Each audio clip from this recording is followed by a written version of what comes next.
सर्वांनी स्मृतिस्थळातली स्त्री आपण बघितली, पाहिली, आवडली, रुचली, पटली, मग घरी नेली का, हे महत्त्वाचं आहे. आणि म्हणून आमच्या देवश्री चक्रधर यूट्यूब चॅनलचे दादा जे आहेत, त्यांचा आग्रह होता की तुम्ही आत्मकथन करा. आणि बस मलासुद्धा ना कुठल्याही कथेमध्ये गेलं की मला पण त्या कथेकडे जावं वाटतं. इथे 2 कथा चालू आहेत, एक दत्तकथा आणि दुसरी श्री दत्तकथा आणि दुसरी श्रीकृष्ण कथा चालू आहे. मग आपणही कथेच्या वेगळं का राहावं बरं? आपणही कथेमध्ये गेलं पाहिजे. तुम्ही रात्री ऐकलं शास्त्रीच्या मुखातून की कथा ऐकल्यानंतर काय होतं, कथा ऐकल्यानंतर व्यथा दूर होतात. मग त्या कथा, संतांच्या कथा जेव्हा आपण आपल्या हृदयस्थ केल्या तर निश्चितच आपली व्यथा दूर होईल. म्हणून आज या ठिकाणी दिनांक 27 फेब्रुवारी या दिवशी ज्या ढोऱ्या डोंगरामध्ये परमपूजनीय, परमादरणीय, परमश्रद्धेय कैवल्यवासी आचार्य प्रवर सोनपेठकर बाबांनी अखेरचा श्वास त्या ठिकाणी घेतला आणि ती ढोऱ्या डोंगराची भूमी पावन झाली.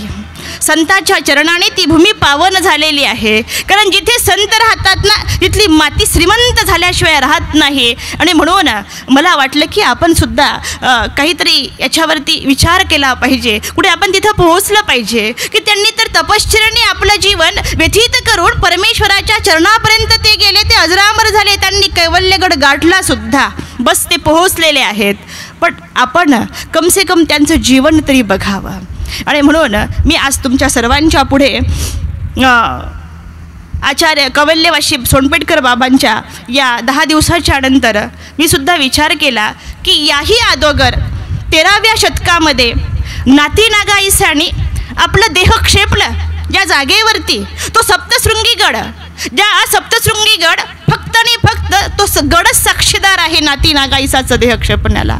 तो गड बोलवू शकतो. मी नेहमी सांगत असते, घरातली जड वस्तू आपल्याशी बोलू शकते का नाही, बोलती का नाही? तुमचा पडदा तुमच्याशी बोलतो, घरातला पडदा असतो ना तो तुमच्याशी बोलतो. का बरं बोलतो माहिती का? तुम्ही येता त्याला हात पुसता, तो म्हणतो पुस हात, कसले का असं पण पुसून घे. पुसतो की बोलतो की नाही आपण? आपण आरशाशी बोलतो की नाही आपण आरशाशी? आपला सोफा सेट आपल्याशी बोलतो. बस कुठून बी आला की बस बाबा एकदाचं बस म्हणतो, आपण बसतो पण त्याच्यावरती. आपला दिवाण आपल्याशी बोलतो, आपलं कपाट आपल्याशी बोलतं. जड वस्तू बोलतात आपल्याशी, कारण त्याच्यामध्ये चेतनत्व असतं. आणि ते तक्रार करत नाही, तुम्हाला कधीच तक्रार करत नाही. जड वस्तू तक्रार करत नाहीत, चेतन वस्तू आपल्याशी तक्रार करतात. आणि म्हणून ढोऱ्या डोंगराने जे सप्तशृंगी गडावर राहणारी नातीनागाईसा अनुभवलेली आहे, तो इथून पुढे आज जी आत्मकथा करणार आहे ती आहे मी ढोऱ्या डोंगर बोलतोय. मी याच्या अगोदर माझी कथा झालेली आहे, मी सप्तशृंगी बोलतोय. तिथे मी नातीनागाईसा सांगितलेली आहे, परंतु ती सर्वांपर्यंत आपल्यापर्यंत पोहोचली का नाही हे माहीत नाही.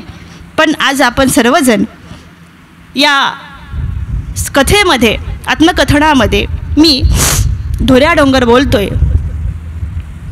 या कथेला सुरुवात करत आहे. होय, मी ढोऱ्या डोंगर बोलतोय. बऱ्याचपासून 13व्या शतकापासून मला बोलायचं होतं, पण तुमच्यासारखी माणसं मला भेटत नव्हती जिथे माझ्या मनाला असलेली व्यथा सांगण्यासाठी. तुमच्यासारखी संत, महंत, भिक्षुक मला भेटतच नव्हती हो. आणि ती भेटली, आत्ता मला भेटली. 10 दिवसापूर्वी ही सगळी संत मला भेटली. आणि माझाही ऊर भरून आला त्या संतांपुढे की आपलं दुःख यांना सांगावं, की फार दिवसानंतर, फार शतकानंतर ही माणसं सगळी मला भेटलेली आहेत, म्हणून आपलं दुःख कुठंतरी सांगावं असं मला वाटलं. मी ढोऱ्या डोंगर प्रचंड विस्तीर्ण जागेवरती बसलेला आहे. अनेक शतकानुशतके, अनेक युगानुयुगे मी त्या जागेवरती आहे. ही सह्याद्रीची असलेली 7 शिखरे आहेत. या 7 शिखरावरती सप्तशृंगी आहे आणि त्यालाच लागून 7 शिखरे आहेत. उंचनी उंच असलेली ही शिखरे आहेत, उंचच उंच असलेली ही शिखरे आहेत. आणि या शिखरावरती चैत्र महिना येतो आणि चैत्र महिना आला की झाडांना पालवी फुटते. अतिशय सुंदर पालवी फुटली, हिरवागार शालीच्या गालीच्या अंगावरती पांघरून त्याच्यावरती मखमली असलेली फुलं उगवल्यानंतर इकडून तिकडे बागडणारी फुलं पाखरं माझ्याच अंगावरती खेळतात, माझ्याच अंगावरती खेळतात. आणि विस्तीर्ण पडलेला असतो. चैत्र महिना येतो, आता जून महिना सुरू होतो. बस आणि अशा मिरुग नक्षत्र लागतात, पावसाच्या सरी कोसळतात. आणि पावसाच्या सरी कोसळल्यानंतर ढगाशी माझा संवाद होतो, ढग माझ्याशी बोलतो आणि बस ढग बरसायला लागतो, बरसायला लागतो. माझ्याच डोक्यावरती बरसणारा ढग आता माझ्याच कुशीतून वाहत असताना माझ्यातूनच जागा निवडतो आणि तो रस्ता काढत काढत काढत खाली वाहत असलेल्या वैतरणा नदीपर्यंत जाऊन मिळतो, वैतरणा नदीपर्यंत जाऊन मिळतो. हे नैसर्गिक दृश्य पाहण्यासाठी, हे ऐतिहासिक दृश्य पाहण्यासाठी, हे भौगोलिक दृश्य पाहण्यासाठी अनेक माणसं येतात. माणसं ही भौगोलिक दृश्य पाहतात, पर्यावरण पाहतात, इथला आनंद लुटतात. अनेकांची सुखादुःखाचा साक्षीदार मात्र मीच आहे, अनेकांच्या सुखादुःखाचं. माणसं इथे एकांतात बोलण्यासाठी येतात, एकांतातलं हितगुज माझ्याशी, माझ्याच कुशीवरती, माझ्याच पोटाशी बसतात, माझ्याच डोंगरावरती बसतात, माझ्याच कपारीत बसतात आणि एकमेकांचा संवाद साधतात. मी मात्र साक्षीदार आहे, पण मी तक्रार करत नाही, कधीच तक्रार करत नाहीत. माणसं येतात, राहतात आणि निघून जातात. सूर्यास्ताच्या वेळी ते निघून जातात. अनेकांच्या प्रेमाचाही मीच साक्षीदार आहे, अनेकांच्या प्रेमाचा साक्षीदार, अनेकाच्या सुखाचा साक्षीदार, अनेकाच्या दुःखाचा साक्षीदार. हे नैसर्गिक दृश्य पाहण्यासाठी, हे पडणारं पाणी पाहण्यासाठी माणसं येत होती, ती धबधबे पाहण्यासाठी माणसं येत होती. मी विचार केला, माणसाला फक्त सौंदर्य आवडतं, फक्त सौंदर्य आवडतं. सौंदर्याच्या पाठीमागं चालणारी सगळी माणसं आहेत, ती कुठलंही सौंदर्य असू द्या, मग माणसं फक्त सौंदर्य बघायला येतात. जेव्हा रखरखल्या उन्हाने माझ्या कण ना कण फुटतो, माझ्या जीवाची लाही ना लाही होती, तेव्हा तळपणारा डोंगर कसा तळपत असेल म्हणून कोणीच माणसाने विचार केला नाही, माझा कोणीच विचार केला. कधी आला का माझ्यापर्यंत कोणी? अशा तळपत्या उन्हामध्ये, रखरखत्या उन्हामध्ये माझ्यापर्यंत कोणी येत नाही. कधी येतो? जेव्हा ही नैसर्गिक सृष्टी जेव्हा नटल्या जाती, ही सजल्या जाती, ही बहरल्या जाती, तेव्हा माणसं माझ्याकडे येतात. आणि बस मी विचार केला की माणसं फक्त भौगोलिक दृष्टी पाहण्यासाठी येणारी आहेत, इथे राहण्यासाठी कोणी का बरं येत नसेल? इथं राहायला कोणीतरी आलं पाहिजे ना राहण्यासाठी. आणि असा विचार करत असताना एक दिवस माझ्या पायथ्याला जवळच असलेल्या सप्तशृंगीकडे कुणीतरी रस्त्याने येताना दिसलं. पांढरी शुभ्र कपडे अंगावरती आहेत, हातामध्ये झोळी आहे, काखेमध्ये पथरी आहे, एका हातामध्ये गाठी आहे, जपमाळ चालू आहे.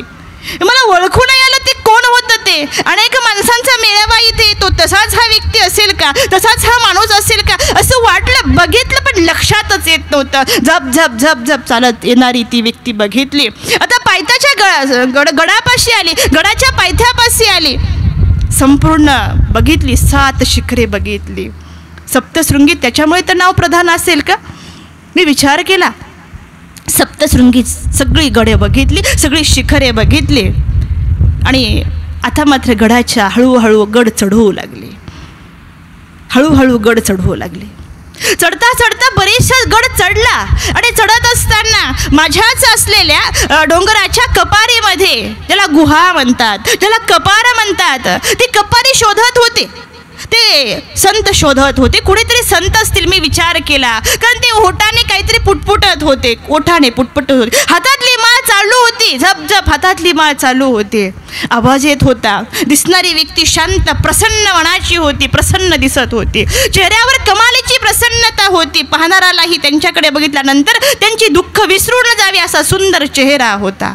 आणि बस ती व्यक्ती आली, गडावरती पोहोचली. आता कपारही शोधले आणि कपार शोधल्यानंतर मी विचार केला, अनेक लोक इथं येतात, पाहतात, निघून जातात, तसाही हे संत तर निघून जाणार नाहीत ना.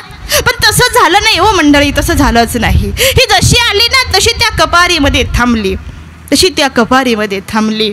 एवढा मोठा गड रोज चढायचा, तो रोज गड उतरायचा. मी विचार केला की माझ्या इथे खाण्याची काहीच व्यवस्था नाही हो, इथे भोजन काय करतील ही संत?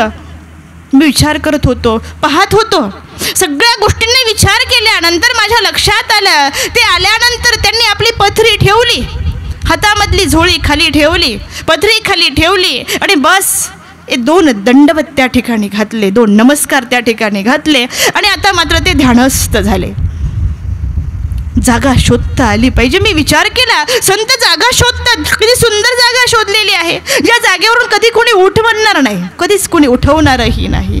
किती एकांतातली संत जागा शोधतात, ती एकांतातली जागा शोधतात, संत जागा शोधतात, ती एकांतात जागा शोधल्यानंतर भगवंत त्यांना भेटायला येतो. ती जागा संत शोधत असतात आणि इतकी सुंदर जागा शोधली. आता बसले, स्मरण केलं आणि स्मरण केल्यानंतर मी बघत होतो, माझी उंच मान करून बघत होतो आणि त्यांनी आता जवळच ओहळाचं वाहणारं पाणी, आपल्या जवळचा एक चौकोनी कपडा काढला, हातामध्ये त्याला गुंडाळलं आणि जवळच्या असलेल्या कमंडलूमध्ये ते पाणी आता गाळून घेतलं पाणी. आता आले परत जागेवरती बसले, हात स्वच्छ धुतले. मी मान उंच करून बघितलं, आता हात धुवून हे करतील काय करणार असतील बरं. आणि हळूच त्यांनी आपल्या पथरीतून एक छोटासा काहीतरी हातावरती घेऊन ते आपल्या स्वतःच्या कपाळाला लावल्यानंतर दंडवत हा शब्द त्या ठिकाणी निनादला, घुमला. त्या संपूर्ण सप्तशृंगीवरती तो शब्द घुमला, दंडवत शब्द घुमला, श्री चक्रधर शब्द घुमला. आणि बस मलाही प्रसन्नता वाटली व मी कधी प्रसन्नच नव्हतो, पण आज मला प्रसन्नता वाटली त्या दंडवत शब्दाने, त्या श्री चक्रधर शब्दाने मलाही प्रचंड प्रसन्नता वाटली. नमस्कार केला, परत पथरीमध्ये तो विशेष ठेवला आणि आता परत प्रभू नामाचा त्या ठिकाणी ध्यान साधनात. संत कोण असतील मी विचार केला, ही स्त्री आहे का पुरुष मी काही ओळखू शकलो नाही, मी ओळखलंच नाही त्यांना. मात्र विचार केल्यानंतर लक्षात आलं, त्यांच्या चेहऱ्यावर तर प्रसन्नता आहे, चेहऱ्यावर तर हसू आहे, पण डोळ्यात मात्र आसू होते.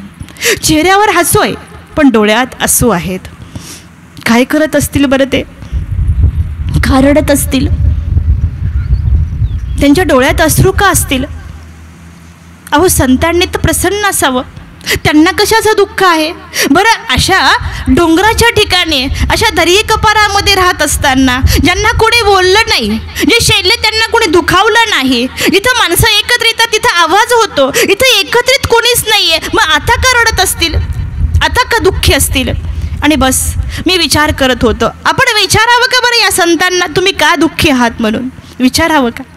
खूप धाडस केलं विचारण्याचं, पण माझं हिंमत होत नव्हती हो. त्यांची साधना बघून ते भल्या पहाटे उठायचे. सूर्य उगवण्याच्या कितीतरी अगोदर हे उठायचे आणि बस उठल्यानंतर दंडवत घातल्यानंतर आपली नामसाधना चालू असायची. मी विचार केला की संतांची ही तपसाधनेची भूमी आहे, ही संतांची तपसाधनेची भूमी आहे. इथे आल्यानंतर संतांची चर्या दृढत्वाला पोहोचती, चर्या पूर्णपणे होती ही भूमी आहे, ही संतांनी निवडलेली तपश्चर्याची भूमी आहे. आणि बस आता विधीला सुरुवात व्हायची, मग दंडवत व्हायचे, मग प्रसाद सेवा आठवायची, मग स्मरण करायचे आणि सगळं आटोपल्यानंतर मग आता थोडीसा वेळ झाला की गावाच्या त्या गडाच्या पायथ्याला अनेक वस्त्या होत्या. त्या वस्तीवरती हे महात्मे एवढा मोठा गड खाली उतरायचे आणि गड उतरून तिथे असलेल्या सर्व त्या आदिवासी लोक राहत होती, आजही आहेत त्या ठिकाणी. तिथे जाऊन ती संत भिक्षा मागायचे, आपली भिक्षा घेऊन यायचे, परत गड चढायचे आणि उत्तरेकडे मुख करून ती भिक्षा प्रभूला अर्पित करायचे. देवा श्री चक्रधर महाराजा, माझ्याकडे काहीच नाहीये, मी तुला देण्यासाठी माझ्याकडे काहीच नाहीये, फक्त माझ्याकडे ही भिक्षा आहे, बस ही भिक्षा तू स्वीकार कर म्हणायचे. मी पाहत होतो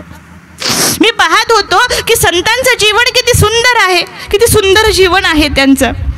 आणि हे जीवन चालू असताना, असा प्रवास चालू असताना एक दिवस हे संत प्रभूला विनंती करत होते, प्रभू अरे किती दिवस ठेवणार आहे तू मला, आता घेऊन जा ना, घेऊन जा एकदाचा, मला नाही जगायचं रे, आता मला नाही राहायचं. आता मी इथे आलो ना, हा शेवटचा श्वास घेण्यासाठी आलेलो आहे, मी इथे आलो ना तुझ्या भेटीसाठी आलेलो आहे, मी इथे आलो ना तुला माझ्या भेटीला यावं लागणार आहे. बस संत देवाच्या भेटीला आलेले आहेत आणि देव संतांच्या भेटीला येण्याचं ठिकाण म्हणजे ढोऱ्या डोंगर आहे. मी विचार केला की मरण मागतायत ही, आणि हसत हसत मरण मागतायत. आज मरण येऊ नाही म्हणून गोळ्या घेणारी माणसं आपण बघतो की नाही, मरण येऊ नये म्हणून आपण अनेक प्रयत्न करतो, पण इथे मरण मागणारी संत ढोऱ्या डोंगरावरती आहेत, मरण मागणारी आहेत, हसत हसत मरण मागतायत. मरण येत नाहीत म्हणून देवाला विनंती करतायत, प्रभू मला मरण येऊ दे, मरण आलं पाहिजे मला. आणि देवाला विनंती करत होते, डोळ्यात अश्रूच्या धारा होत्या आणि प्रभूला विनंती करत असताना म्हणत होते की भंडारेकराला तुझ्या मांडीवरती शेवटचा श्वास घ्यायला लावला तू, असं कसं रे देवा? आणि माझ्यासाठी काहीच नाही आहे का? कुठे गेली तुझी मांडी आता? मला तुझी मांडी देणार नाहीस का? द्यावंच लागेल, तुला मांडी द्यावंच लागेल. अरे तुझ्या वियोगामध्ये डांगरेशाला मरता आलं. तुझ्या वियोगामध्ये तू जा म्हटला त्या क्षणी डांगरेश निघून गेला आणि समर्पित करून टाकलं स्वतःला. तो जगलाच नाही डांगरेश तुझ्या वियोगामध्ये. मला कधी देणार मरण? आणि हे सर्व चाललेला संवाद मात्र मी ऐकला आणि बघितलं काय संतांचं जीवन आहे हो, किती उंची आहे. आणि बस संतांकडे बघितल्यानंतर माझा सुद्धा अहंकार चूर्ण झाला. आता तुम्ही म्हणता ढोऱ्या डोंगरा, तुला कशाचा अहंकार? तुला कशाचा रे अहंकार? तू एवढा उंच, तुला अहंकार कशाचा आहे? हो, माणसाला सुद्धा अहंकार असतो ना, तसा मला सुद्धा अहंकार आहे. मी सुद्धा अहंकाराने कितीतरी दिवसापासून या जागेवरती बसलेलो आहे. तो अहंकाराने, प्रत्येकाला अहंकार असतो, कुठल्या तरी गोष्टीचा असतो. मला सुद्धा होता अहंकार. तुम्ही म्हणसाल कशाचा? तो अहंकार असा होता की समुद्र किनारीपासून, समुद्र सपाटीपासून माझी उंची 4,500 फूट होती. या 4,500 फूट असलेल्या उंच असलेल्या शिखराचा मला गर्व होता की मी सगळ्यापेक्षा उंच आहे. पण आता मला लक्षात आलं, माझा आता गर्व अहंकार गळून पडला की उंच तर ते असतात जे देवाच्या भेटीला जातात. उंची तर त्यांची वाढलेली असती. भगवंत ज्यांच्या भेटीला येतो ना, त्यांची उंची सगळ्यात मोठी असते मंडळी. आता मला समजलं की उंची संतांची मोठी आहे, उंची ज्ञानियाची मोठी आहे, उंची भक्ताची मोठी आहे, उंची चर्यावंताची मोठी आहे. आपण नुसते उंच असून काय फायदा आहे हो? जो देवाच्या भेटीला जातो, देव ज्याच्या भेटीला येतो ना, त्यांची उंची जगामध्ये सगळ्यात मोठी उंची आहे. माझा अहंकार गळून पडला, चूर्ण अहंकार झाला त्या ठिकाणी. आणि मी बघितलं आता मात्र इथली सगळी जी राहणारी पशु पक्षी होती, झाडे वेली होती, ही सगळी झाडं वेली पानं फुलं ही सगळी असलेली आता ह्या संतांच्या ओळखीची झालेली होती. हे संत त्यांच्या ओळखीचे झालेले होते म्हणून आपापसामधलं वैर सुद्धा ह्या संतांच्या सहवासाने ही मंडळी विसरून गेलेली होती. आता कोणामध्ये वैर राहिलंच नव्हतं. पशुपक्ष्यामध्ये आता निर्वीरपणे ते वागत होते, एकमेकाशी प्रेमाने राहत होते. आणि म्हणून इथला वाहणारा वारा सुद्धा हा सळसळ करत नव्हता, हा श्री चक्रधर नावाचा जप करत होता. इथला वारा सुद्धा चक्रधर म्हणत होता. इथला पशु पक्षी सगळे श्वापद आता सगळे मात्र श्री चक्रधर म्हणत होती. एक दिवस सगळी झाडं पशु पक्षी एकत्रित मिळाली, संतांच्या जवळ गेली आणि संतांना विचारलं की संत हो, तुम्हाला कशाचं दुःख आहे? तुम्ही एवढी स्मरण साधना करता, तुम्ही देवाला आठवता आणि मग सगळं करत असताना तुमच्या डोळ्यामध्ये अश्रू काय आहे? आम्ही विचारू शकतो? याचं कारण आम्हाला समजू शकेल का? आणि मग मात्र ती संत आता काय बोलतील हे ऐकण्यासाठी माझेही कान उंचावले, माझेही डोळे उंचावले आणि मीही थोडासा पुढे सरकलो. सर्व अंगाचे कान केले, सर्व अंगाचे डोळे केले आणि बघितलं संत काय बोलतायत. त्यावेळेस त्या संतांनी एक शेवटचा श्वास टाकला आणि म्हणतात, दंडवत. आपली ओळख काय द्यायची हो? काय ओळख द्यायची? तुम्ही कोण्या गावचे विचारलं, तुम्ही राहता कुठे असं विचारलं, सगळ्यांनी विचारलं तुम्ही राहता कुठे, तुम्ही कोणाचे आहात? संतांनी सांगितलं मला गावच नाहीये, मला गावच नाहीये. तुम्ही कोणाचे आहात? मी माझ्या श्री चक्रधराची आहे. या भूमीवरती मी कोणाचीच नाहीये, फक्त माझ्या श्री चक्रधराची, माझ्या देवाची आहे. आता तर अजूनही माझा अहंकार थोडा राहिला होता ना, तो पण निघून गेला. आपल्याला किती गर्व असतो, आपण कोणाचे तरी आहोत म्हणून गर्व असतो, अमक्या गावचे आहेत म्हणून गर्व असतो. अहो संत फक्त देवाचेच आहेत, संत फक्त भगवंताचेच आहेत. आता राहिलेला अहंकार गळून पडला. परत विचारलं नाही पण थोडंसं सांगा ना, तुम्हाला कोणी दुखवलं असेल म्हणून तुम्ही रडत आहात, म्हणून तुम्ही दुःखी आहात का? असं विचारल्यानंतर संत सांगायला लागले नाही हो, तसं नाही आहे. आता तुम्ही विचारताच म्हणून मी तुम्हाला सांगतो. आणि संतांनी सांगायला सुरुवात केली. संत सांगत होते, बीड जिल्ह्यामध्ये पुरी पांढरी नावाचं गाव आहे. या पुरी पांढरी गावामध्ये श्री नागदेव आचार्यांचे सुपुत्र म्हणजे महेश्वर पंडित, आणि या महेश्वर पंडिताच्या उदरी माझा जन्म झालेला आहे. आणि सर्वजण मला नाती नागाईसा म्हणतात. का तर मी श्री नागदेव आचार्यांची महेश्वर पंडिताची मुलगी असल्यामुळं नागदेव आचार्यांची मी नात आहे आणि म्हणून सर्व गुरुकुळ मला नाती नागाईसा म्हणत होता. महेश्वर पंडितांच्या उदरी जन्म झाला. एकुलती एक कन्या होती आणि माझा प्रतिपाळ केला, लाडाने सांभाळ केला. आणि बस विवाह बंधनामध्ये मला माझ्या महेश्वर पंडितांनी म्हणजे माझ्या वडिलांनी टाकलं. धर्माचे बाळकडू पाजल्या गेलेले होते, परंतु तो कर्मबंधनाचा सोहळा जास्त दिवस टिकलाच नाही. आणि बस माझ्या पतिराजाचं निधन झालं. पतिराज मला सोडून गेले आणि मी परत माझ्या महेश्वर पंडिताच्या बाबाच्या घरी आले. आणि बाबाला सांगितलं, बाबा आता मला परत कर्मबंधनात टाकू नका, आता मला जायचंय ना, मला जायचंय आचार्यांच्या जवळ जायचंय. आणि मी आचार्यांच्या जवळ गेले. आचार्यांनी मला धर्म उपदेश दिला, धर्म श्रवण केला आणि मी त्या सर्व गुरुकुळामध्ये आचार्यांच्या सोबत राहू लागले. बऱ्याच दिवसाचा कालावधी गेला आणि आचार्य निरोपण करत असताना सर्व परिवार विजनाला निघून जायचा आणि माझ्याकडे मात्र बिढार राखायची पाळी होती. बिढार म्हणजे सामान सांभाळायचं परमार्गाचं. सगळे मार्गातली मंडळी निघून जायची, मी मात्र बिढार सांभाळायचे.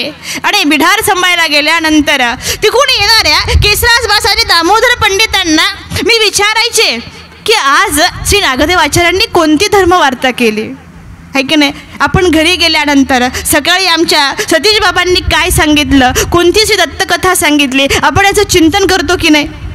किंवा घरचे तुम्हाला विचारतात का नाही, आज काय ऐकून आले तुम्ही, विचारतात का नाही. तुम्ही त्यांना सांगता की नाही. आम्ही म्हणतो म्हणून नाही, खरंच असेल तर हो म्हणा, असं होतं की नाही. आणि बस आता नाती नागाईसा येणाऱ्या केशरासबास पंडितांना विचारायची की आज तुम्ही काय ऐकलं, आचार्य निरोपण काय केलं. त्यावेळेस केशरासबास दामोदर पंडित मला सांगायचे, मी ऐकायचे आणि परत माझ्या आजोबांना म्हणजे माझ्या नागदेव आचार्यांना जाऊन विचारायचे की आज केशरासबासांनी हा प्रश्न केला, तुम्ही त्याच्यावरती ही धर्मवार्ता केली.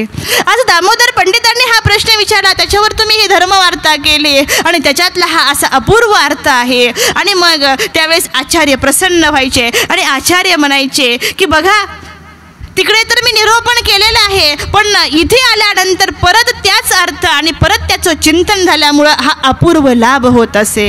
असे बऱ्याच दिवसाचा कालावधी गेला. जास्त दिवसाचं सन्निधान मला लाभलं नाही हो.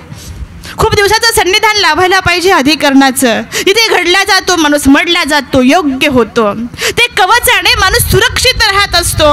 असं सुरक्षित असलेलं कवच मात्र एक दिवस सर्वज्ञ श्री चक्रधर स्वामींचा श्री नागदेव आचार्यांना हाकारा आला आणि बस नागदेव आचार्य या पंथाला सोडून निघून गेले. पंथ पोरका झाला, पंथ पोरका झाला. मात्र माझ्याकडे सर्व गुरुकुळ आलं आणि मला म्हटलं, एक ठिकाणी संवाद आलेला आहे की मला सर्व गुरुकुळ म्हटलं की तुम्ही आता या पंथाची धुरा सांभाळा, तुम्ही याचे उत्तराधिकारी आहात. त्यावेळेस मी सांगितलं नाही, या पंथाची उत्तराधिकारी मी होऊ शकत नाही. बाईदेव व्यास आहेत, आचार्य कवीश्वर व्यास आहेत, त्यांच्याकडे पंथाची जबाबदारी द्या. मी त्या पंथाची जबाबदारी नको मला. बघा धर्माची असलेली ही धर्मधुरंदर विरांगणी सांगते, उदारतेने सांगते की माझा भाऊ सांभाळायसारखा आहे, तो सांभाळू शकतो, पंथाची धुरा त्याच्याकडे द्या तुम्ही. आणि बस सर्वानुमते बाईदेव व्यासांना त्या ठिकाणी आचार्यपद देण्यात आलं. 2 वर्षाचा कालावधी निघून गेला आणि मग 2 वर्षाच्या कालावधीनंतर तिसरं आचार्यपद आचार्य कवीश्वर व्यास यांना देण्यात आलं. आता मात्र गुरुकुळावरती एक पारखी नजर, गुरुकुळावरती एक मायेची नजर, गुरुकुळावरती एक शिस्तप्रियतेची नजर, गुरुकुळावरती एक विद्याभ्यासाची नजर आता कवीश्वर व्यासांची पडली आणि कवीश्वर व्यासांचं सर्व गुरुकुळ आता ऐकू लागलं. बऱ्याच दिवसाचा कालावधी गेला आणि कालावधी गेल्यानंतर एक दिवस कवीश्वर माझ्याकडे आले आणि मला म्हटले, नागाई तुला एक प्रश्न विचारू का ग. मी म्हटलं विचार ना, तू मोठा आहेस. नाही नागाई तू मोठी आहेस. बघा ना आमच्या बहीण भावाचं नातं, धर्मबंधूचं आणि धर्मभगिनीचं नातं किती मोठे हो. अच्युत गोत्राच्या नात्याची ताकद खूप मोठी असते कडे, खूप मोठी ताकद आहे. माझा भाऊ मला म्हणतो ताई तू मोठी आहे, मला नाही दादा तू मोठा आहे, तू आभारवंत आहेस, तुझ्याकडे सर्व गुरुकुळाची जबाबदारी आहे, तू या सर्व गुरुकुळाला वेधाला बोधाला कारणीभूत आहेस, बस तू मोठा आहेस. आणि कवीश्वर व्यास मला म्हटले की नागाई तुला नागदेव आचार्यांनी सांगितलं होतं की मी जे तुला सांगतो ते तू कवीश्वर व्यासांना सांगू नको. ती गोष्ट आता मला सांग ना गं. आचार्य तर ईश्वर दर्शनाला गेलेले आहेत, ईश्वर दर्शनाला गेलेत, आता सांगायला काही हरकत नाही ना. मी तुला दोनदा विचारलं, तुम्हाला सांगितलं नाहीस, पण आता सांगशील का नाही. मी विचार केला की आचार्यांनी आपल्याला सांगितलं होतं की नागाई हे मी तुला सांगतो हे तू कवीश्वराला सांगू नकोस. पण आता आचार्य निघून गेले देवदर्शनाला, आता आपण ही गोष्ट कवीश्वराला सांगायला काही अडचण नाही. आपला मोठा भाऊ आहे, आपण ही गोष्ट त्याला सांगितलीच पाहिजे. आणि एवढ्यामध्ये देवपूजेची वेळ झाली आणि बस ती संत, ती तपस्विनी, आता मला समजलं हो ही एक संत तपस्विनी आहे. आणि बस आता सगळी धर्मवार्ता त्या ठिकाणी आटोपली आणि ती संत तपस्विनी परत आपले हात सवळे करून परत तिने आपल्या पूजा उसराला सुरुवात केली. हातामध्ये परत विशेष घेतला, त्या विशेषाची सेवा केली. मी विचार केला की महानुभाव हे विधीचे किती पक्के असतात, ते आपल्या विधीला किती महत्त्व देतात. हे धर्मवार्ता जरी चालू असली तरी माझा विधी महत्त्वाचा आहे. तो देवपूजा विधी, तो प्रसाद सेवेचा विधी, तो आरतीचा विधी, तो पूजा उसराचा विधी, तो धर्मवार्तेचा विधी, हा सर्व विधी महानुभाव भिक्षा विधीपर्यंत नव्हे तर अटन विजन भिक्षा भोजन निद्रा स्मरण प्रसाद सेवा या सर्व विधीला बांधलेला असतो तो महानुभाव असतो. आणि मी विचार केला की महानुभाव बघा ना किती विधीमध्ये बांधलेले आहेत. सुरू केली प्रसाद सेवा, चालू केली प्रसाद सेवा, 15 मिनिटं चालले आणि नकळत कानावरती आवाज पडले, संध्या सुवेळ समयी परचक्र पाणी बीजे करी अनुचरा समवेत सर्वा गंगा तटी विरचितू स्थित आसनी जो भिक्षा सुपाक विविधा स्वीकरी परात्मा. पूजा उसर संपला आणि सुंदर प्रकारचं स्तवन त्या विरहातून त्या भगवंताशी बोलत होती ती संत तपस्विनी.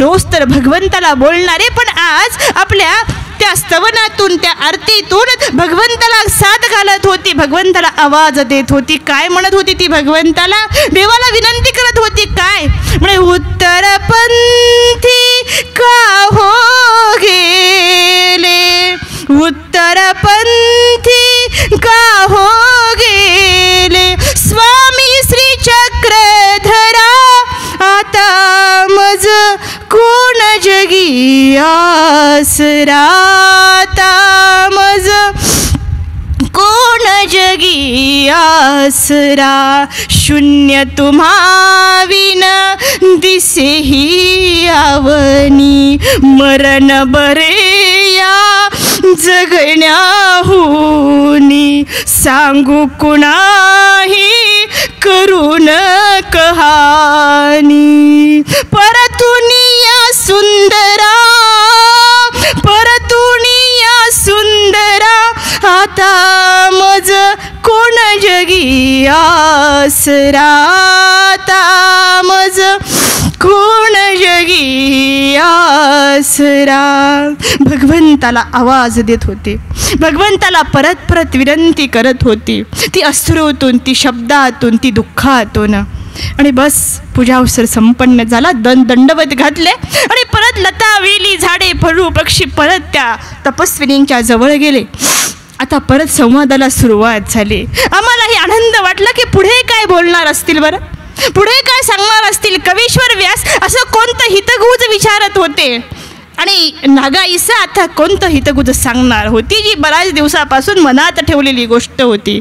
आणि बस सगळ्यांनी विचारलं, मग तुम्ही काय सांगितलं कवीश्वर व्यासांना. आणि त्यावेळेस परत चर्चा सुरू झाली आणि चर्चेतून आता नागाई सांगत होती की कवीश्वर व्यास म्हटले की तुला काय सांगितलं आचार्यांनी. त्यावेळेस नागाई म्हटली, परमेश्वरपूरला राऊळमाये राऊळबाप जेव्हा आम्हा सर्व गुरुकुळाला सोडून गेले तेव्हा नागदेव आचार्य स्थानवंदनाच्या निमित्ताने सर्व गंगातीर नमस्कारण्यासाठी आलेली आहेत. आणि गंगातीर नमस्कार करता करता डोमेग्राम इथे नागदेवाचार्य पोहोचले. त्या छिन्नस्थळीवरती पोहोचले, त्या शिन्नस्थळीवरती पोहोचले. किती शिन्नस्थळीची महिमा अपार आहे, अपार महिमा आहे. आणि म्हणून बाईदेव व्यासांनी सांगितलं की कवनी ठाई काही विशेष, कवनी ठाई काही विशेष, ती अवघे विशेष डोमेग्रामी असती. ती डोमेग्रामची शिन्नस्थळी. या शिन्नस्थळीवरती पोहोचले आणि बस आपल्या जवळ असलेली एक सुपारी काढली, त्या शिन्नस्थळीवरती ठेवली आणि नागदेव आचार्य आता विरहात गेलेली आहेत, विरहात गेलेली आहेत. डोळ्यात अश्रूच्या धारा होत्या, ज्या शिन्नस्थळीने अनेक जन्माजन्मीचा असलेला शिनभाग हरला. ती शिन्नस्थळी आता नागदेवाचार्यांना बोलत होती. जणू काही नागदेवाचार्य शिन्नस्थळीशी बोलत होते. डोळे तर मिटलेले होते, दंडवत घालत होते, डोळ्यात अश्रूंच्या धारा होत्या, गुरुकुळ सगळं बघत होतं. असे नागदेवाचार्य कधी बघितलेच नव्हते. सगळे बघत होते, मी पण बघत होते. आणि बस आचार्य उठले आणि मी जवळ गेले आचार्यांच्या आणि आचार्यांना विचारलं, आचार्य तुम्हाला शिन्नस्थळीवरती कोण भेटलं शिन्नस्थळीवरती?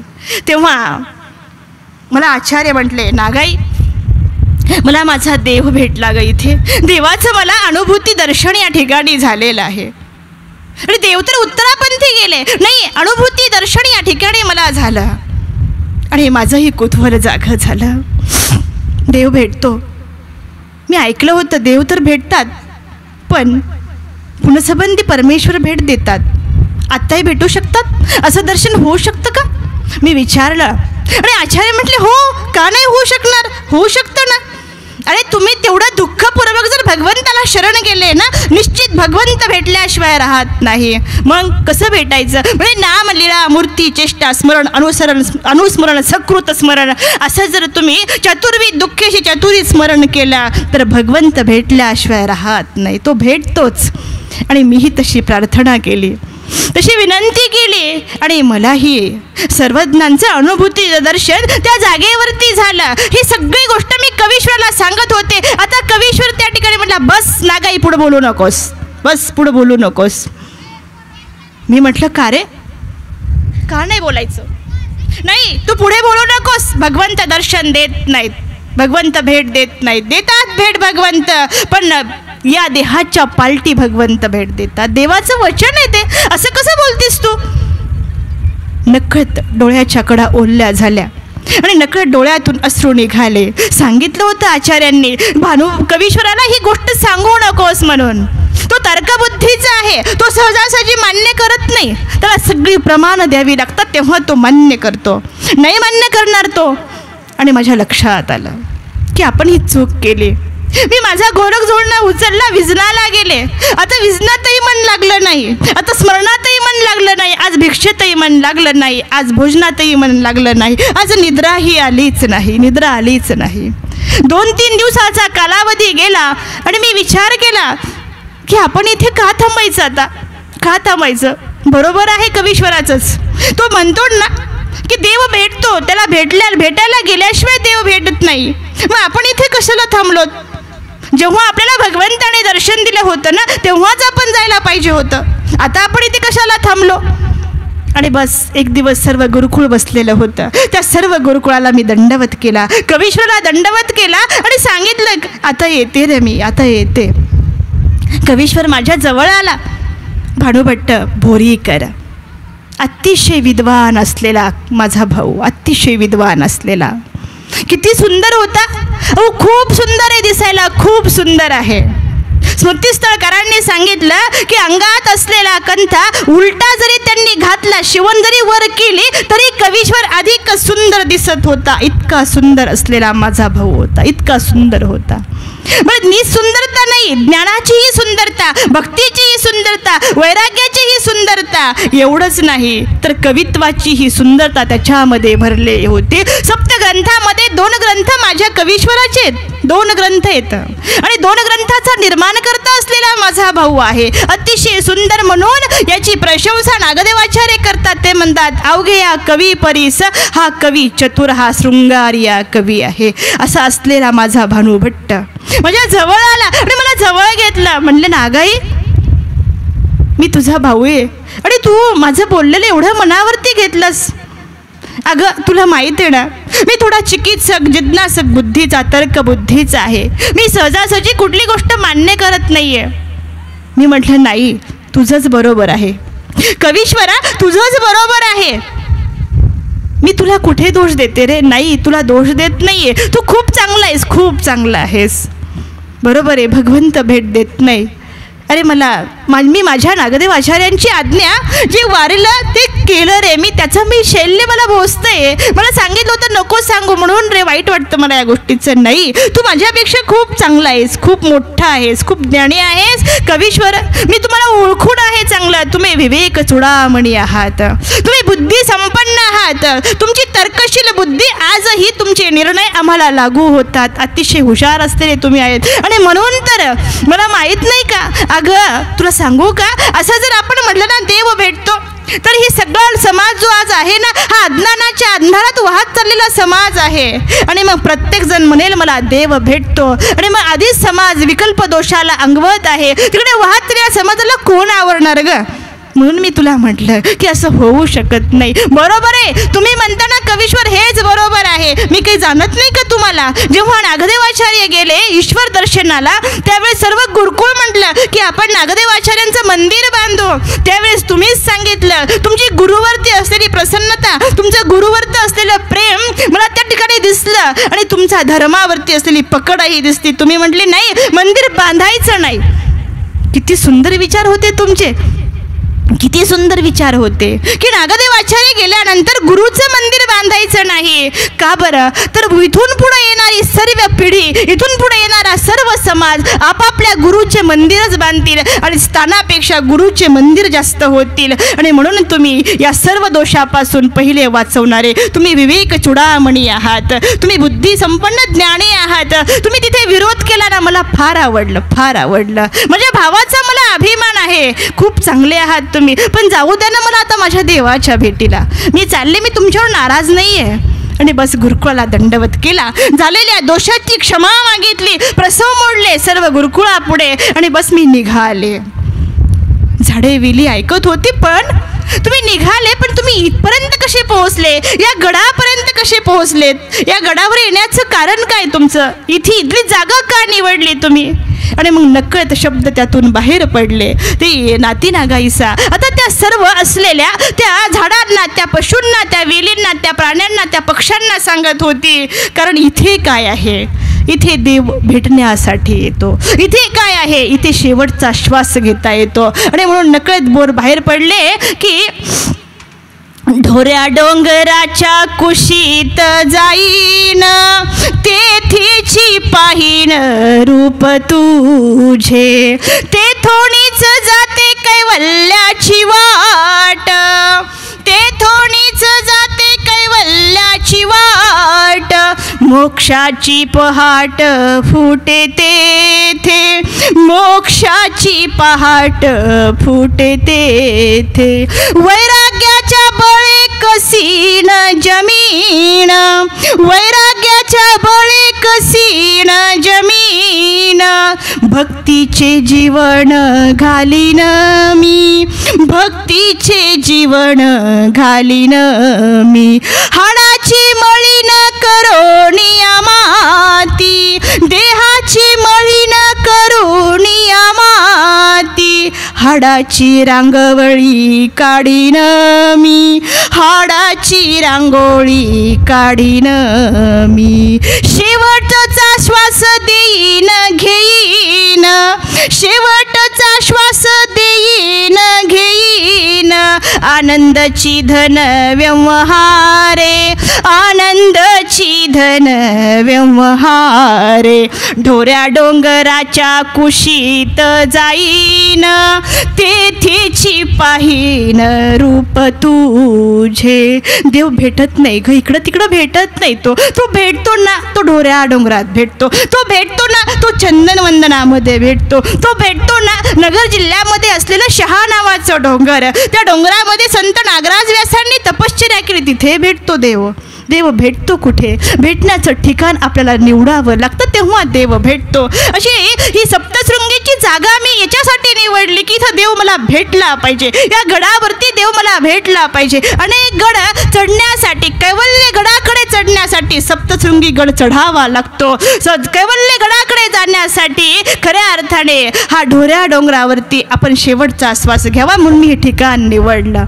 सगळ्यांनी बघितलं आणि आनंद वाटला सगळ्यांना. तिचं ते बघितलं, ते वाक्य ऐकलं आणि अंगावरती शहारे फुटले की किती सुंदर जागा निवडली हो.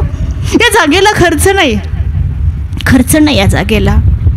बरं, या जागेला बिल लागत नाही, इथे पाण्याची चिंता नाही, इथे लाईटीची चिंता नाही, इथे अन्न वस्त्र निवारा या मूलभूत गरजेची चिंताच नाही आहे, अजिबात चिंता नाही आहे. किती सुंदर जागा निवडलेली आहे.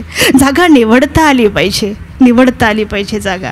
आणि ही सुंदर जागा निवडल्यानंतर बऱ्याच दिवसाचा कालावधी जाऊ लागला. आता मात्र देह कृश होत चाललेलं होतं. मनोदमन, देहदमन, इंद्रिय दमन झालेलं होतं. अंगामध्ये त्राण राहिला. मी बघितलं की हे संत आपल्याला सोडून तर जातील का? संतांच्या सहवासाने पुलकित झालेलं जीवन, संतांच्या सहवासाने आनंदित झालेलं जीवन, आपला इथला खडा, आपला इथला असलेला पाषाण आज शांतवलेला आहे, सात्विक झालेला आहे, प्रसन्न झालेला आहे. इथली जागा आता सत्वस्थ झालेली आहे. पण संत सोडून गेले तर मनामध्ये आता त्यांची होणारी व्यथा मला बघवत नव्हती.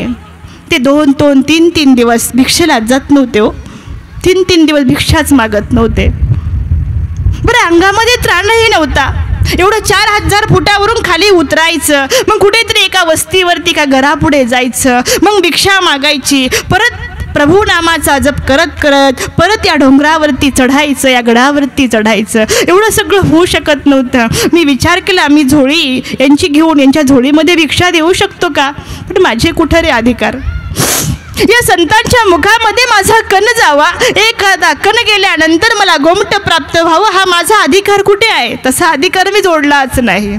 काय द्यावं? इथे कंदमुळे द्यावीत का असा विचार करत होतो, पण तेही देण्याचा माझा अधिकार नाही हे मी समजून घेतलं. 4-5 दिवसाचा कालावधी गेला. संत मात्र जात नव्हते. कुणीतरी येणारा गुराखी त्यांच्या जवळ यायचा. कुणी संत आहेत दर्शन घ्यायचा. ज्या दिवशी एखाद्या गुराखीने दर्शन घेतलं त्या दिवशी ते संत जागा बदलून टाकायचे. नको, मला माणसांचा सहवास नको, मला माणसांच्या सहवासात नाही राहायचं. माणसाच्या जवळ गेलो ना, माझं विधी अनुष्ठान राहतं, माझी तपसाधना राहते, माझी भक्ती साधना राहते. माणसं जवळ आल्यानंतर कदाचित एखादे माझ्याशी चर्चा करतील आणि प्रभू नामाचा विसर पडेल. मी तेवढा एक क्षणभर का होईना माझ्या देवापासून वेगळा होईल म्हणून ते कोणाशी बोलतच नव्हते, एकदम शांत होते. जागा बदलून टाकायचे. मी विचार केला, बघा ना, यांना सहवास कोणाचा पाहिजे? सहवास तुझाची घडावा देवा, प्रसाद हा मज द्यावा. बस प्रभू, सहवास कोणाचा पाहिजे? तुझा पाहिजे. सहवास कोणाचा पाहिजे? तुझ्या नामाचा. सहवास कोणाचा पाहिजे? तुझ्या भक्तीचा. सहवास कोणाचा पाहिजे? तुझ्या चर्येचा. सहवास कशाचा पाहिजे? तुझ्या वैराग्याचा. सहवास इतर नकोय रे मला, बस. आणि असा चाललेला दिवस 5-6 दिवस झाले. आज उठले, नाही नेत्रे देवा तुम्हाला कळलंय, मला कळालेलं आहे. झोळीला तरी किती दिवस उपवास ठेवायचा. आणि म्हणून आता संत उठले, हातामध्ये झोळी घेतली. बघा ना, काखेमध्ये झोळी होती, गोमट्याची प्रीती होती, ओखट्याची भीती होती. ओखट कधी आपल्या अंगाला स्पर्शित झालं नाही पाहिजे, निषेध आपल्याला अंगवला नाही गेला पाहिजे, अविधीपासून दूर गेलो पाहिजे म्हणून स्वतःला जपणारे संत होते. आणि बस निघाले. आता सूर्य तळपत होता. त्या सूर्याकडे बघितलं, तो तळपणारा सूर्य. मी पण विचार केला, अरे थोडं शांत हो ना, संतांचं जीवन गरम होतंय, तू किती गरम आहेस, शांत हो. पण संत काय सांगावं तुम्हाला, तो सूर्य शेवटी तो तळपणारच ना. आता हाच सूर्य जेव्हा भल्या पहाटे आपले सूर्यकिरण बाहेर टाकायचा, त्यावेळेस पहिलं दर्शन या संतांचं घेत होता. आपली भगवी वस्त्र परिधान करून हा सूर्य पहिलं संतांचं दर्शन घ्यायचा, मग आपली कामं करायचा. तो सूर्य आज तपला होता. आणि सहजच त्या संतांनी त्या सूर्याकडे बघितलं आणि बघितल्यानंतर त्या सूर्याला संत बोलले, तपतोस का बाबा तू? तप, तुला किती कळा तपच्या तेवढे तप, पण लक्षात ठेव, तुझ्या तपण्याने मी तपणार नाही, तुझ्या तपण्याने मी तपणार नाही. तू किती तपलास तरी मी तपणार नाही, कारण मला शांतवणारा माझा देवश्री चक्रधर आहे. त्या देवश्री चक्रधराचं नाव माझ्या हृदयामध्ये आहे. मी तपणार नाही, मी शांतवणारा आहे. मी अनेकांना शांतवणारा आहे. मी स्वतःला शांतवन माझ्या देवाच्या स्मरणाने करणार आहे, नाही तपणार मी बघितलं, अंग घामाघूम झालं. परत उठत बसत कसं तरी गडाच्या पायथ्याशी गेले. एक घर भिक्षा मागितली आणि घेतलेली झोळी आता परत चढायला सुरुवात केली. हातात झोळी आहे. किती उशीर झाला असेल बरं, किती उशीर झाला. मी बघत होतो सकाळी 11 वाजता 10 10:30 गेलेले संत भिक्षा मागून जेव्हा गडाची पायरी चढत होते त्यावेळेस 4 4:30 वाजले होते. अंगामध्ये त्राण नव्हता, देह कृश झालेलं होतं. कुठेतरी बसायचं, कुठेतरी उठायचं, परत स्मरण करायचं. चढत उठत बसत बसत कसे तरी संत गडाच्या वर आले. 5 वाजलेली होती. आता मात्र ती झोळी, त्या झोळीमधले असलेलं भिक्षांड आणि ते भिक्षांना आता प्रभू श्री चक्राधाला अर्पित केलं आणि प्रभूला अर्पण करून जवळ असलेलं कमंडलूतलं पाणी त्या झोळीमध्ये त्या भिक्षांनामध्ये टाकलं. मी विचार केला, लोक भाजीसोबत जेवण करतात ना, लोक भाजीसोबत जेवण करतात. यांनी पाणी टाकलं त्या झोळीतल्या अन्नामध्ये आणि पाणी टाकून तो काला केला आणि बस सांगितलं की हे घ्यायचं नाही रे मला, पण तू नेत नाही म्हणून घ्यावं लागतंय. हे मला घेण्याची गरजच नाही आहे, मला फक्त तुझ्या भेटीला यायचे, तू नेत नाही ना म्हणून हे आज भिक्षांना मला घ्यावं लागत आहे. आणि बस तो काला केला. ते पातळ पाणी आता ते पात्र स्वतःच्या तोंडाला लावलं आणि कसं तरी त्यांनी त्या पोटामध्ये ते अर्ध पाणी टाकलं, अर्ध पाणी झाकून ठेवला तो काला आणि परत आपली ध्यानधारणा सुरुवात केली. परत ध्यानधारणेला सुरुवात केली. मी विचारत करत होते की प्रभू काही चुकलं असेल का माझं म्हणून नेत नाहीस का तू? काही माझ्याकडून अविधी घडला म्हणून नेत नाहीस का तू? का उशीर का लावतोस? तुझ्या आणि माझ्या भेटीमध्ये अंतर का ठेवतोस देवा? ये लवकर ये आणि मला एकदाचा घेऊन जा एकदाचा. देवाला मरण मागणारी संत आहेत, देवाला मरण मागतात. या जगाच्या पाठीवरती मी जेव्हा विचार केला की आपण अनेक युगापासून इथं बसलेलो आहोत, परंतु अनेक युगापासून विचार केला नाही, आपण जगणारी माणसं बघितली पण मरणारे मात्र संत आपण बघत आहोत. याचे साक्षीदार आपण आहोत. आपल्या खऱ्या अर्थाने आपल्या गडाचं नाव आज कुठेतरी इतिहासामध्ये नोंदल्या जाईल, आपल्या गडाचं कुणीतरी नाव घेतल्या जाईल, आपल्या भूमीचं नाव कुणीतरी घेतल्या जाईल. बघत होतो आणि सगळी असलेली 6 शिखरे मला विचारत होती की सप्तशृंगी तू खूप खूप प्रसन्न आहेस, खूप प्रसन्न आहेस. मी सांगितलं हो मी प्रसन्न राहणारच, मी प्रसन्न राहणारच. डोळ्या डोंगर माझ्या जवळ आला तोही मला विचारत होता तू प्रसन्न आहेस? हो मी प्रसन्न आहे. संतांच्या सहवासामध्ये गेल्यामुळे मी प्रसन्न झालेलो आहे. संतांच्या जवळ गेल्यानंतर, संतांचा संग केल्यानंतर आपलं जीवन किती सुखदायक होतं, किती आनंददायी होतं, किती प्रसन्न होतं याचा अनुभव तुम्हाला काय येणार आहे. आणि बस संत देवाला विनंती करत होते, परत परत आठवत होते प्रभू मला घेऊन जा. आज संत भल्या पहाटे उठले. जवळ असलेली जो त्या झोळण्यातला तो आपला दररोजची असलेली देवपूजा काढली आणि एक दगड घेतला. त्या दगडावरती, त्या कपारीवरती असं त्यांनी काहीतरी अक्षरामध्ये लिहिण्याला सुरुवात केली. कोरत होते त्या ठिकाणी. मी विचार केला ही त्यांची खून असेल का? काय करत असतील बरं? पाहत होतो जवळ जाऊन, बघितलं माझ्याच पाषाणावरती त्या ठिकाणी ते संत लिहित होते, काहीतरी लिहित होते आणि लिहिता लिहिता ते संपलं. जवळ असलेला तो विशेष त्या दगडाच्या कपारीमध्ये ठेवला आणि त्याच्यावरती झाकण ठेवलं आणि प्रभूला विनंती केली की प्रभू घडलेल्या सर्व दोषाची क्षमा कर प्रभू, घडलेल्या सर्व दोषाचा मला माफ कर प्रभू, क्षमा कर प्रभू.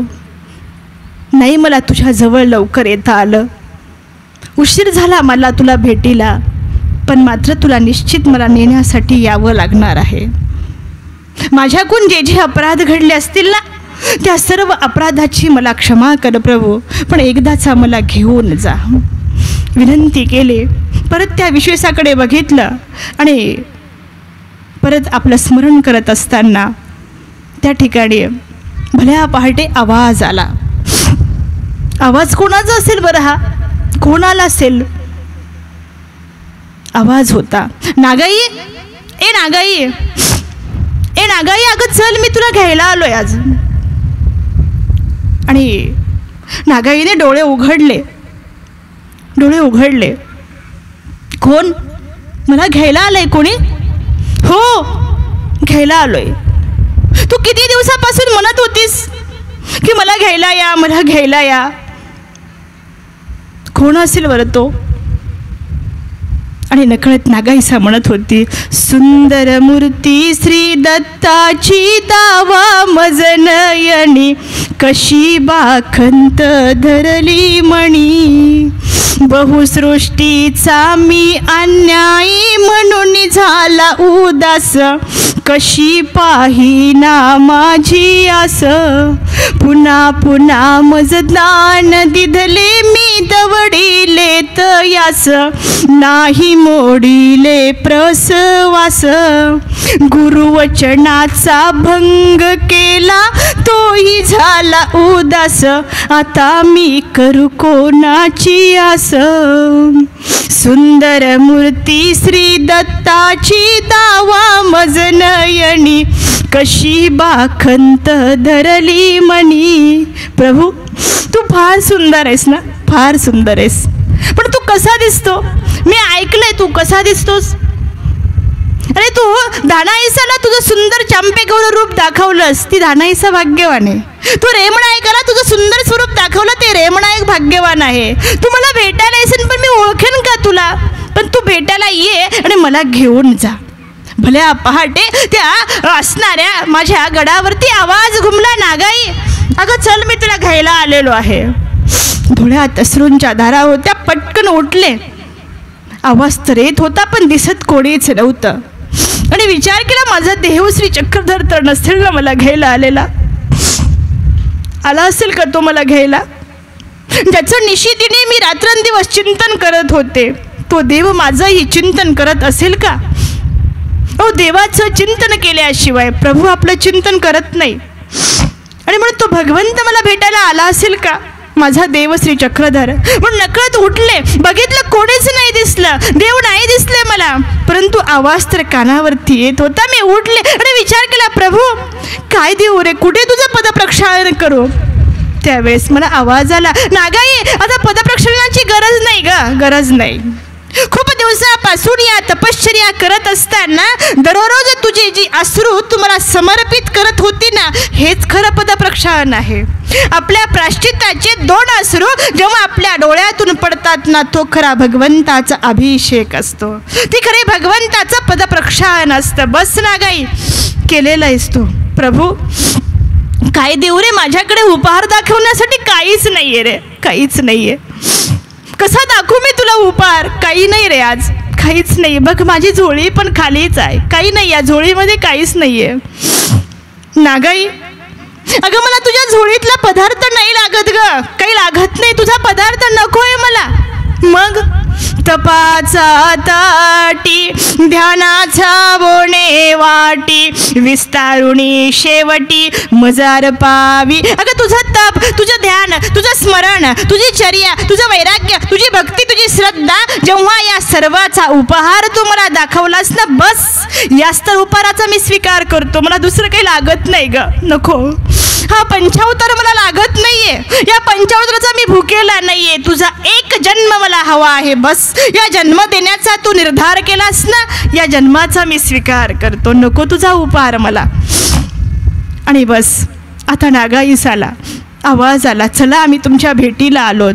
आणि नागाईसा भगवंताच्या ठिकाणी निघून गेलेली होती. मी विचार केला, आज मी दुःखी होतो. मला समजलं आज चक्रधर नावाचा आवाज येत नव्हता. आज सर्व झाडी वेली पशु पक्षी प्राणी सगळी शांत होती. आज 6-7 शिकारी सगळी स्तब्ध झालेली होती. आज प्रत्येकाच्या चेहऱ्यावरती दुःख होतं. पानांचा आवाज थांबला, लाटांचा खळखळाट थांबला, विजेचा कडकडाट थांबला आणि पानांचा सळसळाट सुद्धा थांबला गेला होता. आज मयूर सकाळी उठला नव्हता, कोकिळेने गायन केलंच नव्हतं, पोपटाचा आवाज केव्हाच बंद झाला होता. सगळी असलेली हितली सगळी सृष्टी आता शांत झाली होती. नागाईसाच्या दुःखामध्ये प्रत्येक जण वाहत होता, प्रत्येक जण वाहत होता. मी विचार केला की नागाई तर गेली, देवाच्या भेटीला गेलेली आहे, देव तिला भेटण्यासाठी निश्चित आला असेल या जागेवरती, परंतु तिथे असलेलं जे कलेवरती शव जे असेल ना, ते शवाचं अंतिम दर्शन त्या पार्थिवाचं घेण्यासाठी आपण जावं. आणि म्हणून मी उठलो, बघितलं, गेलो, जवळ गेलो.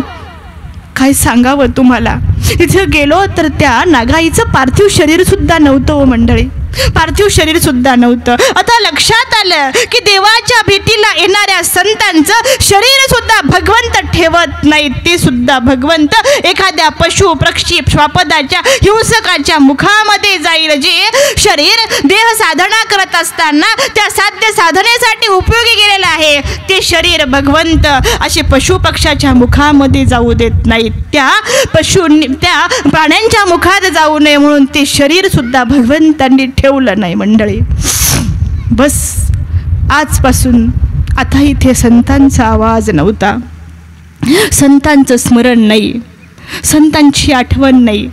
मी विचार करत होतो की इथे ठेवलेली ही शिन्नस्थळी, हा देव नेण्यासाठी, हा विशेष नेण्यासाठी कोणी येईल का बरं? या संतांना शोधण्यासाठी कोणी येईल का? निश्चितच कोणीतरी येईल ना. हे आपल्या भावाला सांगत होत्या की आमचं धर्मबंधूचं नातं, माझा भानुभट्ट, माझा कवीश्वर, याचं प्रेम आहे माझ्यावरती, तो कवीश्वर इथे येईल का? येईल तो कवीश्वर इथे? विचार करत होतो मी. बऱ्याच दिवसाचा कालावधी गेला, अनेक वर्ष लोटल्या गेली आणि एक दिवस परत या गडाच्या पायऱ्या चढताना कोणीतरी दिसलं. अतिशय सुंदर देखणं होतं, गळ्यामध्ये टप्पुरी माळ होती, डोक्यावर टोपी होती, एक सुंदर असलेला उपरणं अंगावरती गुंडाळलेलं होतं आणि संत झपझप पायऱ्या चढत होते. येणाऱ्या प्रत्येक गुराख्याला विचारत होते, इथे कुणी तुम्हाला एखादा संत, एखादी तपस्विनी दिसली का? प्रत्येकाला विचारत होते.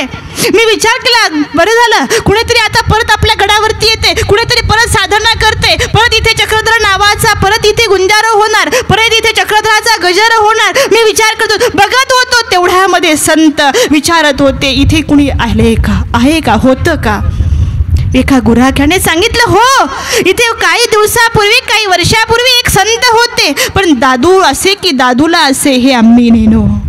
इथे ते राहणारे संत पुरुष होते का स्त्री होते हेच आम्हाला माहित नाही. मलाही तेव्हा कळालं की हे संत राहणारे ही तपस्विनी होती का हे एक संत महात्मे होते, हे मलाहीच कळालं नाही मंडळी. खरंच नाही कळालं, कारण त्यांचा असलेला पुरुषी वेश, संपूर्ण अंगावरती घेतलेलं वस्त्र प्रावरण मलाही समजलं नव्हतं. मात्र कवीश्वर विचारत होता की ती नाती नागाईसा होती म्हणून. सगळीकडे शोध घेत होते आणि शोधता ते तिथे पोहोचल्यानंतर प्रत्येक कपार ना कपार शोधताना तिथे त्यांना लिहिलेलं दिसलं, तर शिन्नस्थळी असे. बस त्या जागेवरती पटकन बसले आणि बसल्यानंतर त्यांनी ती कपारीतला विशेष बाहेर काढला, हातावरती घेतला, नतमस्तक झाले त्या विशेषावरती आणि आवाज दिला, नागाई, काय केलंस ग हे नागाई तू? एका क्षणामध्ये, काही दिवसामध्ये तू तुझी साधना करून, तुझी भक्ती साधना, तपसाधना करून तू देवाच्या भेटीला गेलीस. अरे तुझ्या भावाला तू पोरखं केलंस, या पंथाला पोरखं. नागाई, तुझी गरज होती ग, या पंथाला तुझी गरज होती. का केलंस असं? मी तुला बोललो असेल, मग भावाचं एवढं मनावर घ्यायचं असतं का? पण तू गेलीस, कायमची गेलीस आणि शिन्नस्थळीची आठवण मला देऊन गेलीस. ही शिन्नस्थळी माझ्या भावासाठी, या भावासाठी ठेवून गेलीस. शेवटपर्यंत तू गेली तरी तुझं प्रेम माझ्यावरती होतं, या शिन्नस्थळीवरून माझ्या लक्षात आलं. आणि नकळत तो अवघे या कवी परीचा हा शृंगारी या कवी असलेला तो कवीश्वर आता त्या ठिकाणी बोलत होते. मी पण विचार केला, बघत होतो, खरंच कवीश्वर सुंदर तर आहेच, त्याचं मन सुंदर, त्याचं धन सुंदर, त्याचं कण सुंदर, त्याचं शरीर सुंदर नसून त्याचे विचार किती सुंदर आहे. नकळत त्या कवीश्वराच्या मुखातून वाक्य बाहेर पडलं. ते म्हणतात, कांते श्रीमत सुदेशे सतशिखर गिरा उत्तर तुंग शृंगे निष्ठावत्यानुगत्या निज जन सखिनाम यांत पंथानमेकम आग्नेयम नागदेवम निज जन परमा नंद मार्गम जगाम स्मृत्वा श्री चक्रपाणी निज ऋती ददती ब्रह्मणागांबिकायां. संस्कृत भाषेमध्ये असलेला एक श्लोक, त्या शिन्नस्थळी ज्या जागेवरती ठेवलेली होती त्या जागेवरती बसून कवीश्वराने तो श्लोक म्हटला. काय सुंदर वर्णन होतं. मला वाटलं की नागाई काहीतरी सांगत असेल, पण नाही, हा खरंच सुंदर आहे, याचे खरंच विचार सुंदर आहेत. काय सांगितलं? कांते श्रीमत सुदेशे सत शिखर गिरा उत्तरो तुंग शृंगे. या सर्व महाराष्ट्रामध्ये असलेलं उंच शिखर ते सप्तशृंगी शिखर, या शिखरावरती कांते श्रीमत सुदेशे स्वतःच्या स्वदेशाधिकाचा त्याग करून, स्वतःच्या संबंधियांचा त्याग करून एक ठिकाण निवडलं, एक जागा निवडली. आणि ती जागा कुठे? कांते श्रीमत सुदेशे सतशिखर गिरा उत्तरो तुंग शृंगे. निष्ठावत्यानुगत्य. तुझी निष्ठा किती भगवंतावर चांगली होती नागाई, माझ्या लक्षात आलं. निष्ठावत्यानुगत्य निजजन सखीनाम. आपल्या या जगामध्ये नातं कोणाशी जोडावं हे तुला बघून शिकावं. नातं जोडता आलं पाहिजे. आपण त्वमेव माताचं त्वमेव बंधू म्हणतो, पण एक नातं सगळं श्रेष्ठ नातं आहे, निजजन सखीनाम. तू भगवंताशी नातं जोडलं म्हणून यांत पंथानमेकम, पंथ तुला दंडवत करतो. यांत पंथानमेकम निजजन सखीनाम यांत पंथानमेकम आग्नेयम नागदेवम. ज्या नागदेवाने तुला घडवलं, ज्या नागदेवाने तुला मढवलं, ज्या नागदेवाने तुला परिपूर्ण केलं, आग्नेयम नागदेवम निजजन परमानंद मार्गम जगाम. परम असा आनंद, श्रेष्ठ असं आनंद, ज्या आनंदामध्ये सुख मिश्रित नाही, ज्या आनंदामध्ये दुःख मिश्रित नाही, तो उच्च कोटीचा, तो परम कोटीचा असलेला आनंद मिळवण्यासाठी तू ही जागा निवडलीस. स्मृत्वा श्री चक्रपाणी निजरुती ददती. तो चक्रपाणी तुझ्या हृदयामध्ये तू कायमचा साठवून घेतलास. आणि म्हणून नागाई, या कवीश्वराचा तुला नमस्कार आहे, या कवीश्वराचा तुला साष्टांग दंडवत आहे. आणि बस आता नागाईला त्या ठिकाणी ती शिन्नस्थळी घेतली आणि कवीश्वर पुन्हा तो गड आता उतरलेले आहेत, परमार्गामध्ये आलेले आहेत. मी विचार केला की कवीश्वरांनी आता आपल्या जवळ असलेला देवसुद्धा घेऊन गेले, तो विशेष सुद्धा घेऊन गेले. प्रभू, तू तर माझ्या भेटीला नाहीच आला. हा ढोऱ्या डोंगर तू तुझ्या पवित्र श्री चरणस्पर्शाने स्पर्शित नाही केला. तू वेरूळला गेलास, तिथला शिलालेख तुला आवडलास. तू शिन्नस्थळीला गेलास, तिथला पाषाण तुला आवडलास. तू महाराष्ट्रामधला गंगातीर पवित्र केलास. ढोऱ्या डोंगरला तू आला नाहीस, ढोऱ्या डोंगरला तू आला नाहीस, पण तुझा संत माझ्या भेटीला पाठवला ना. मग मी विचार करत होतो की महानुभावांच्या इतिहासामध्ये माझं कुठेतरी एखादं नाव निघावं आणि महानुभावांच्या इतिहासामध्ये हे नाव माझं अजरामर राहावं. ह्या विचारामध्ये मी असताना निश्चितच महानुभावांच्या स्मृतिस्थळामध्ये आजही माझं नाव सप्तशृंगीवरती नाती नागाईसानी देह क्षेपलं. आणि ते क्षेपणं किती महत्त्वाचं होतं म्हणून आजही माझं नाव त्या पानावरती सुवर्ण अक्षरामध्ये अजरामर झालेलं आहे. ते सुंदर अक्षराचं नाव आहे. एवढंच नाही तर पुढे कवींनी माझं नाव अजून अजरामर केलं. ते म्हणतात, ती नाती नागाईसी गेली सप्तशृंगासी, पहा कैसे देह क्षेपिले, लाजविले तिने आम्हासी. स्त्री असूनी आचरण केले, स्त्री असूनी आचरण केले, पुरुषार्थ आमादाओनी. ती आठवा स्मृतिवीरांची, कसे देह क्षेपिले त्यांनी.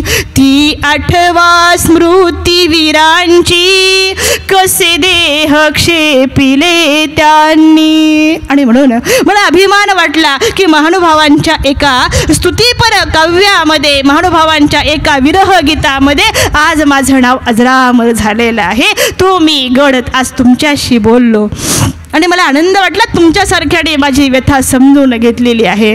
परंतु आत्ताच येऊन गेलेल्या महानुभावांच्या मेळ्यामध्ये महानुभावांची अनेक संमेलनं होतात, महानुभावांची अनेक धर्मकार्य होतात, अनेक प्रबोधने होतात, अनेक धर्मप्रचाराचं माध्यम आहे. आणि धर्मप्रचाराच्या ठिकाणी अनेक संतांचा मेळावा एकत्रित येतो, त्यांचा अपूर्व भेटकाळही होतो, सगळे एकत्र मिळतात. आजही ढोऱ्या डोंगराला सगळी महानुभाव आली, पण माझी नागाई नाही दिसली, त्याच्यामध्ये नाही दिसली नागाई. मी सगळ्यांचे चेहरे बघितले, सगळ्यांकडे बघितलं, पण बघितल्याच्यामध्ये कुठे माझी नागाई नागाई आली असेल का? नाही हो आली, कुठेच नाही दिसली माझी नागाई. निश्चितच तुम्हाला जर माझी नागाई परत भेटावी असं वाटत असेल, पुन्हा नव्याने एखादी नागाई निर्माण व्हावी असं वाटत असेल, तर निश्चितच परत माझ्या या ढोराडोंगरावरती या. माझी भूमी तुमच्यासाठी आजही तपश्चर्येची भूमी आहे. परत मला माझ्या नागाईला बघायचं आहे. त्या नागाईसाचा अंतिम श्वास घेण्याचं ठिकाण माझं ठिकाण आहे. आणि म्हणून चिंतनीजनक बाबांनी आपल्या मार्गरूढी पुस्तकामध्ये अतिशय सुंदर सांगितलं. ते म्हणतात, नाती नागाईसा कशी छत्रसिंगी तपलेली, नात नागाईसा कशी छत्रसिंगी तपलेली, वैराग्याच्या शिखरीचं जणू विद्युलता झाली. देवाचाची ध्यास तिला देवाचीच आस होती, देवाचाच ध्यास तिला देवाचीच आस होती. मार्गरूढी मार्गामध्ये हेच गीत गात होती, मार्गरूढी मार्गामध्ये हेच गीत गात होती. नागाईसाला कळालं गुपिताचं महागुज, नागाईसाला कळालं गुपिताचं महागुज, वैराग्याच्या शिरपेची तिने चढविला साज, वैराग्याच्या शिरपेची तिने चढविला साज. आपुल्याचं जीवनाची तिने केली महाआरती, मार्गरूढी मार्गामध्ये हेच गीत गात होती, मार्गरूढी मार्गामध्ये हेच गीत गात होती. आज तुम्हा सर्वांसमोर मी अनुभवलेली, मी बघितलेली, मला स्पर्शित झालेली, मी जिच्या सहवासामध्ये वाढलो, जिच्या सहवासामध्ये नागाई निघून गेली, मात्र मी तसाच अचेतन अजड या ठिकाणी पडलेलो आहे. आणि म्हणून मी ढोऱ्याडोंगर आज तुमच्यासमोर बोललो. माझी कथा, माझी आत्मकथा तुम्ही सर्वांनी ऐकली, परंतु परत सर्वांना आज मी या ठिकाणी ही आत्मकथा संपून आज तुम्हा सर्वांसमोर ही कथा सादर करत असताना एक सर्वांना विनंती करते की आत्मकथा तर संपलेली आहे, ही कथा मी सादर केली, परंतु आपण सर्वजण प्रभू श्री चक्रधर महाराजांना माझ्यासाठी एक विनंती करा की जशी नाती नागाईसाला वैराग्य साधलं, वैराग्य करता आलं आणि वैराग्य करून देवाचं नाव आणि देवाच्या नावावर घेणारा शेवटचा श्वास घेता आला, तो श्वास मला सुद्धा घेता यावा. या मीराला सुद्धा त्या नाती नागाईसासारखा एक श्वास घेता आला पाहिजे. अनेक श्वास घेतल्या गेली, ती श्वास व्यर्थ गेलेली आहेत. देवासाठी श्वास घेता आला पाहिजे आणि हा श्वास घेण्यासाठी आपल्यासारख्या सर्व गुरुकुळाचं, अशा महान अधिकरणाचं शुभ चिंतन असलं पाहिजे. आणि हे चिंतन असल्याशिवाय त्या वैराग्यापर्यंत, त्या ज्ञानापर्यंत, त्या भक्तीपर्यंतचा प्रवास आपला पूर्ण होत नसतो. आणि म्हणून माझ्या या छोट्या लेकरांसाठी आपण सर्वजण प्रभूला विनंती करा की प्रभू, जसं नाती नागाईसाला देह क्षेपता आलं आणि तुमच्यापर्यंत पोहोचता आलं, तसंच मला सुद्धा पोहोचता यावं. या आत्मकथनाच्या रूपातून आज मी सर्वांपुढं ही भीक मागते की माझ्यासाठी तुम्ही देवाला विनंती करा आणि बस मला देवासाठी जगता यावं, देवासाठी मरता यावं, देवासाठी उठता यावं, देवासाठीच शेवटचा श्वास घेता यावा. म्हणून माझ्यासाठी आपण सर्वजण देवाला विनंती करा, एवढी अपेक्षा आपणा सर्वांकडून बाळगते आणि या ठिकाणी थांबते. दंडवत प्रणाम. जय श्री चक्रधर, जय महानुभाव.